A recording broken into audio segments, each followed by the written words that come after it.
Magandang araw mga boss.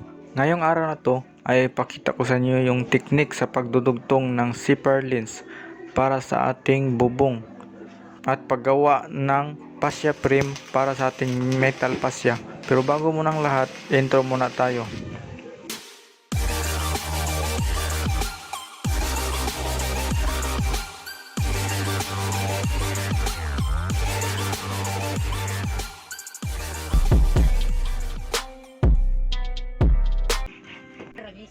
So unang-una mga boss, yung ating zipper lens is linisin muna natin yan. Kasi may pagka oily yan. At pagkatapos is pipinturahan natin ng red lead. Yan. So pag natuyo na ito is magdudugtong tayo. Sa bahay kasing ito is 7 meters yung lapad ng ating bubong. Yung zipper lens kasi is 6 meters lamang, kaya magdudugtong tayo. So sa teknik ng pagdudugtong, dapat may guhit tayo, yung ating guide. Yan. Para matuwid yung ating zipper lens, dapat may guhit tayong guide. Ganyan. So yan, ilalagay muna natin yung yan. So kailangan matuwid yung ating zipper lens mga boss, kasi dito natin ilalagay yung ating bubong. So hahanap lang kayo ng mga mabibigat o kahit anong mabibigat para hindi gagalaw yung ating zipper lens, at ready na ito sa ating pag-welding. So sa pag-welding mga boss, dapat malayo yung ground mo sa weldingan mo. So ito mga boss, simulan nating weldingan. So sa pag-welding mga boss, dapat naka-adjust yung amperahe mo sa 170 yung ginamit ko, para hindi kaya masyadong malakas at hindi mabubutas yung ating zipper lens. Yan. So huwag mo lang idiin ng masyado mga boss, kasi mabubutas yung ating zipper lens. So katamtaman lang yung pag welding mo.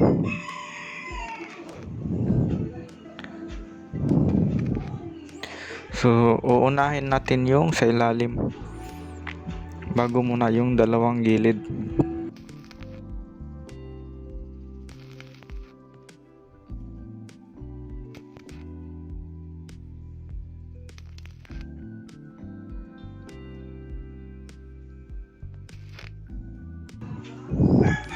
Okay, pagkatapos yan mga boss, yung sa gilid naman.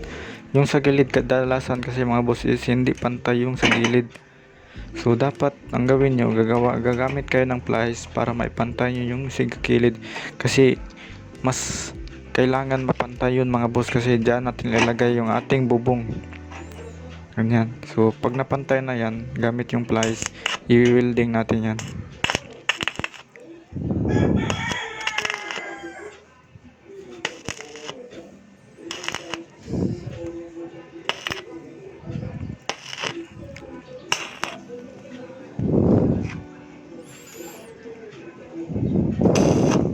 At iwasan yung mag-welding sa labas mga boss, kasi sagabal yan sa ating bubong. Dapat sa ilalim lahat yung welding mo.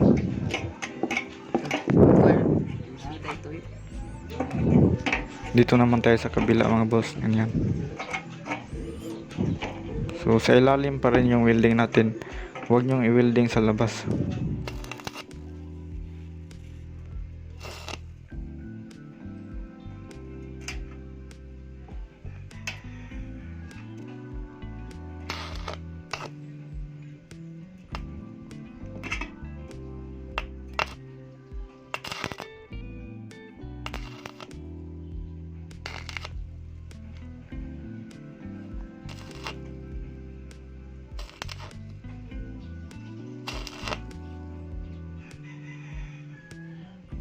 So pagkatapos niya i-welding mga boss, pag nailagay na yan sa itaas, lalagyan natin yan ng pintura.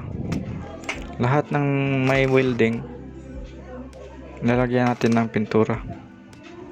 Diyan kasi magsisimula yung kalawang. So yan mga boss, tapos na tayo. So makinis tingnan yung sa labas mga boss. Yan. So yan. kuhang-kuha yung tuwid mga boss. Nasa hulog yung ating zipper lens, hindi baluktot. So mga boss, gagamit pala tayo ng ito, yung black glass, yung tinatawag lang yung welding shield, para hindi masakit sa mata. Ito mga boss, yan. So matuwid yan mga boss, ganyan. So tapos na tayo mag welding. So next is ipakita ko sa iyo yung paggawa ng ating fascia frame. Ito yung ating fascia frame. Yan. So bali ang sukat nito mga boss is 10 inches. Ganyan, 10 inches. Ganyan. So ang technique sa paggawa nito mga boss, yung sigadulo mo, yung una yung i-welding. So yan. So nag-welding ka dyan at tapos mag-welding ka dito sa dulo.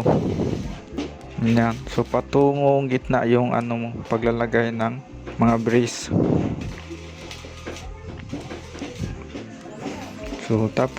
So ang ginawa natin ito is nagka-cutting tayo ng 10mm na bakal kasi naubusan tayo ng angle bar. Meron naman tayong mga flat bar pero kailangan natin yung angle bar kasi nagsisilbing support ng ating fascia frame. Okay lang naman nilagyan ko ito ng 10mm na bakal mga boss kasi ang lalagay naman lang nito is yung metal fascia at flashing gutter. Pero pag gutter ang nilagay nyo to mga boss, kailangan dapat yung angle bar. Huwag nyo lagyan ng 10mm kasi dapat may angle bar kayo. Diyan natin i-rebit yung gutter. Kailangan kasi matibay yung gutter natin mga boss kasi mabigat yan. Sa bandang ito is nilagyan na namin ang 10mm kasi flashing gutter lang naman ilagay nito at yung metal fascia. So ngayon is maglalagay tayo ng flat bar. So bali ang thickness ng ating flat bar is 1.2 mm mga boss. Yan. So i-welding natin yung ating flat bar kasi dyan natin i-rebit yung ating metal fascia at flashing gutter. Ganyan. So sa pag-welding mga boss, dapat naka-gloves kayo para mas safety, iwas lusikan. Dapat matibay yung pagka-welding nyo mga boss. At nakasuot din dapat ng mask at naka-shades. Ganyan mga boss. Para iwas tayo makalanghap ng usok ng welding, dapat naka-mask tayo. So tapos na tayong magawa ng ating metal fascia mga boss. Next natin gagawin is yung ating support ng ating zipper lens. Yan. So bali gumawa ako nag-cut ako ng mga pira-pirasong angle bar. Yan.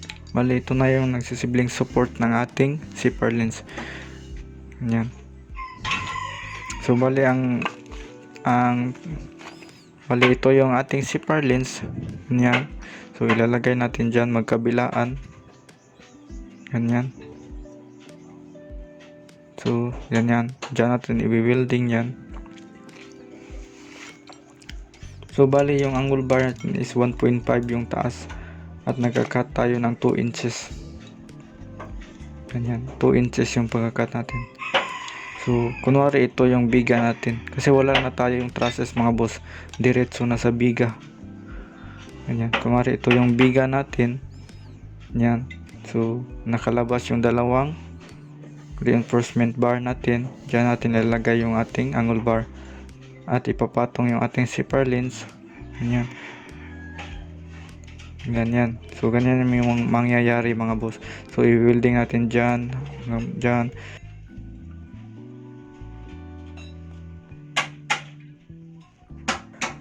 Ganyan, magkabilaan yan mga boss. Dapat meron din sa kabila. Kasi 2-story yung ating ginawa at prone ito sa hangin. So dapat naka-welding yan dyan. So unahin yung welding mo muna yung zipper lens bago ito ilagay. So i-welding nyo dyan sa ilalim. So bali ang mangyayari yan mga boss guys ganito. So nakalabas yung bakal ng ating biga, ganyan, at ilalagay yung ating angle bar na support, tapos yung ating zipper lens, ganyan mga boss. So sa susunod ko lang na video ipakita yung paglalagay ng ating zipper lens at paglalagay din ng ating fascia frame. So maraming salamat sa panonood mga boss. So kung nagustuhan yung video na to, please like and subscribe this channel.